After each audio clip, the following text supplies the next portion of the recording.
What's up, guys? In today's episode, I'm going to be giving some tips and advice on getting your first job at an automotive dealership. So let's get started.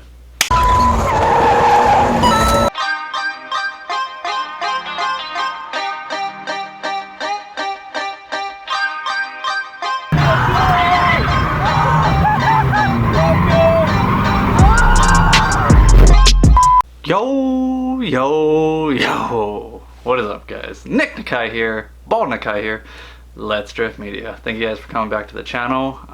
Really appreciate it. So really quick, thank you for anyone who's dropped comments on the last videos. I've been getting a lot more comments lately asking for you guys' input, and it's really awesome because I really like to hear from your guys' perspective, your opinions, your experiences, stuff like that, just because I have a lot of viewers that have been in this industry for a while, so it's really nice to hear other people's point of view and their input, so thank you guys. I'm back with another Tech Talk style episode. Yes, I shaved the head. No, I did not lose the bet. That's what a lot of people have been asking me at work. I've been getting called Avatar, the Last Airbender, Left Nutsack, Bald Bitch, just a bunch of names. Really funny guys at work. Reason I shaved it, if anyone is concerned, is I just got tired of having the hair and not doing it, and I was just always wearing a hat and just getting too lazy because I'm kind of lazy and I don't want to go get haircuts all the time, so I just said fuck it, I'm just gonna shave it. And it's really nice because you just like literally wake up out of bed, put on some clothes, and you're ready for the day. So that's it. But anyways, this video is going to be just quick little tips and advice, kind of run you guys down through the process of interviews, applying for a job, getting hired at an automotive dealership based off my previous experience. So for any of you viewers who like already have a job, you guys already text and stuff, this information is probably going to be like pretty boring to you guys and something that you might not be interested in, so I'm just giving you a heads up. But I'm making this video for the newcomers, the young folks, the young bucks, the young pups coming out of school or in school or even in high school. I have a lot of people message me on Instagram asking me for advice on how to get hired at a dealership, because being an automotive technician is something they really want to do. So figured just make a video trying to give you guys as much information as I can based off my experiences. So let's get started. So since I've only worked at dealerships, these are kind of going to be scenarios and advice for dealership perspective. Like I said, I have no idea on the independent side how things go. First, what you're going to want to do is obviously apply. So every dealership is different. Some dealerships you actually have to go in and pick up a paper application and fill it out and then bring it back in. A lot of places now it's all digital, so you can just go on the website even online and apply and fill out all your information. On there it's going to ask you for sure work experience, schooling, certifications, reference, just like any job application. So you're going to want to fill that out, send it in, and just hope for the best. Hopefully they call you back. The thing that I've noticed though is like just submitting an application, stuff like that, it kind of I feel like your chances are not that high. Like if you don't know anybody in that dealership, or you don't have any like references, like say a teacher that's like trying to help you get in, it's going to be pretty difficult to get in to a dealership just because so many people are applying. So like if you got to think about it on a dealership's perspective, they're just looking at like a list of names and just going through and trying to see who's their best bang for their buck technically. So how I first got hired at Toyota, I'll give you guys a little story of how it went down for me. I kept trying to call them because first I applied in person. I just filled out the application and submitted it to whoever takes the applications, and then I didn't hear anything from them for a couple days. So then I started calling them. I was told to like maybe ask for the service manager, because that's the head jefe who goes through the applications and is kind of in charge of the hiring process. And so I didn't hear anything from them, and I waited like a week, 2 weeks maybe, and then still nothing. And I was like, man, like I really want this job, like I heard they're hiring, so like I'm really trying to get in. So then I started calling them. I was trying to get a hold of the service manager, and then one day the shop foreman, fireworks, one day the shop foreman actually picked up the phone, and like I was so nervous because like this was like my first time trying to get into like a dealership, like, oh, Toyota, like this is legit right here. So like I was super nervous. So like he was like, oh hey, like I'm the foreman, like the service manager's not around right now, but I can refer a message.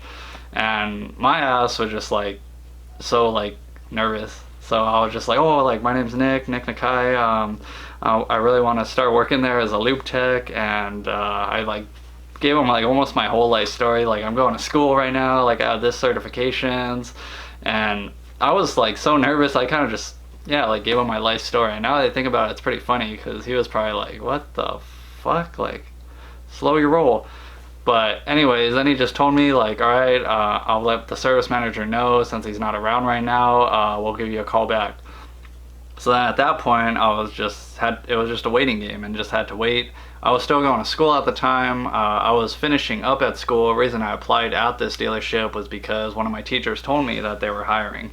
So then eventually, I want to say like another week later, the service manager called me back and he was like, we would like to have you come in for an interview. So I was like, sick, like one step closer. So they called me in, we set up a date, and they called me into the service manager's office and they interviewed me.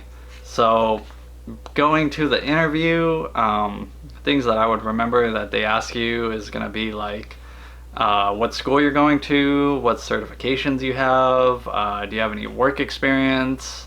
They kind of just really try to get to feel you out. Like they ask you like what you know, what you can do, what you're capable of doing, stuff like that, just because they really, it's an interview, honestly. So I don't know how much I can go about that, but after that they told me to go home and they're gonna give me a call. So I was still unsure if I had the job or not.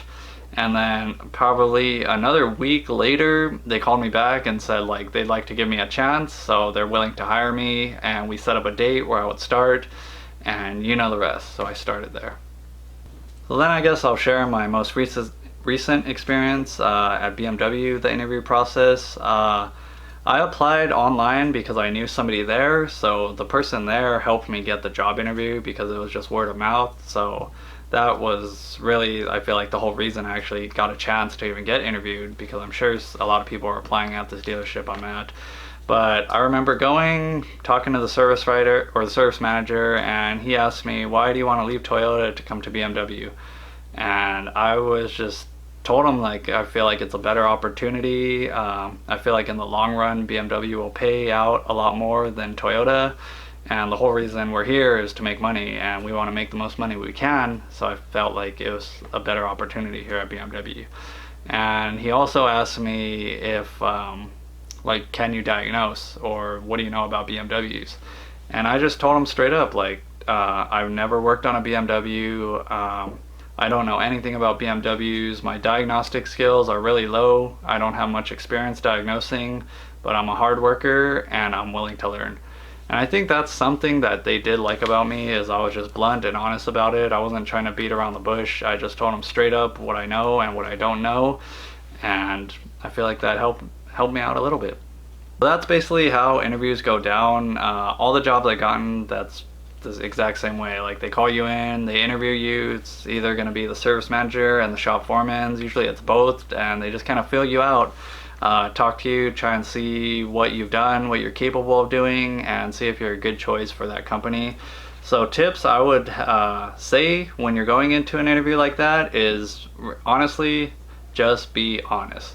You don't want to lie. You don't want to say you can do this, you know how to do this, you know how to do this, you can do this, and if you're not capable of doing it. There's nothing wrong with just saying like, I don't really know how to do this, or I suck at this. But if you are going to say stuff like that, what I've found success in is just tell them the truth straight up, but let them know that you're willing to learn and you're motivated and you're basically moldable. Because I feel like from the dealership's perspective, they're looking for somebody who is going to work and knows what they're doing, or if they don't know what they're doing, at least they can train them and make them the way they want you to be as a worker. So that would just be seriously like the biggest tip of this video, is just be honest about who you are, what you can do. If you got fired from a job, just say I got fired from a job, and give them the reason. Don't talk negative about past employees. Don't be like, oh, I left that place because this guy was an asshole or my boss sucked. I feel like these should all be givens, but I'm just gonna put this out there just in case anybody does not know. Since I have a lot of people asking me, can I get hired with no experience, or should I go to school first and then apply, or should I just apply and start trying to get into a dealership? I would say your best bet is to just go to some schooling and at least start schooling, and then apply while you're even in school. That way you could at least say like, I'm in school and I'm trying to get in. Or once you have your schooling finished, at least you have something, because really the dealerships, I feel like it's very hard to get into somewhere if you don't have any schooling or certifications or experience. That's why I always say get your certifications. You can get your ASEs without even going to school, and that's honestly gonna look pretty good, and I feel like your chances would be pretty high to at least start in a dealership, even though it's gonna be a bottom position. And another thing to think about is, just because you went to school and learned how to do all this cool stuff, they're not going to hire you to be a technician right off the bat. If you're lucky, you'll start as a trainee. But as far as Toyota goes, if you're fresh out of school, you're starting as a lube tech and earning your way up the ranks. So just another little tip for you guys. I feel like that's it. There's not really like a long topic to cover. I just want to kind of make a quick little informative video to maybe help out some people. So if I helped out at least one person, that'll be awesome. Just to wrap it up, just be honest, honestly. So that's it for this video. Hope you guys enjoyed it. Hope I didn't bore you. Hopefully some person got value out of it. But I'll catch you guys next time. Peace!